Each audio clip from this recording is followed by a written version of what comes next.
It's hard to have a discussion about commercial space and not mention Virginia's Mid-Atlantic Regional Spaceport at NASA Wallops, which is one of only 4 launch sites in the entire U.S. It's capable of launching to orbit, has served as a vital asset in support of our nation's space industry. So there's been discussion on the commercial use of decommissioned ICBM motors, and I wanted to ask how potential use of these motors could benefit our nation's spaceports, including Mars. Well, we represent Mars and the great people at the Mid-Atlantic Regional Spaceport. Dale Nash is doing a fantastic job down there, and I think it's a vital asset to the U.S. spaceports.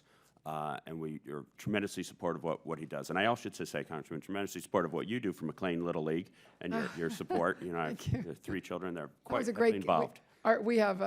We just had our kickoff on Little League, and Jason Worth threw out the first pitch, so that was fun too, right? I heard he was only going to be there because he knew you were going to be there. So. Oh yeah.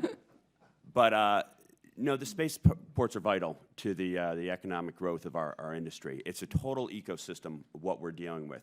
Without these state-of-the-art, reliable spaceports, we are not going to have the vehicles that we can put up into space and all the tremendous benefits that we're going to get to space. So to say we support Mars, it would be an understatement because I think, as I say, a vital asset. I guess our thinking would be, and they have a great partnership with Orbital ATK, another fantastic company who's right in the middle of this issue, and we want to see Orbital be launching as many vehicles as they can from Mars and from the other spaceports. We see the value, though, without these ICBMs, that there's potential of launching even more vehicles from those spaceports, and that spaceport in particular. However, I think if the government intercedes and cuts into the competitiveness of the commercial marketplace, as we've seen in the past, it could have really damaging impact on the industry as a whole. So instead of launching 1 or 2 vehicles from the spaceport per year, you can go either way. It could be we launch several or launching a few, and I think that's what we really need to examine.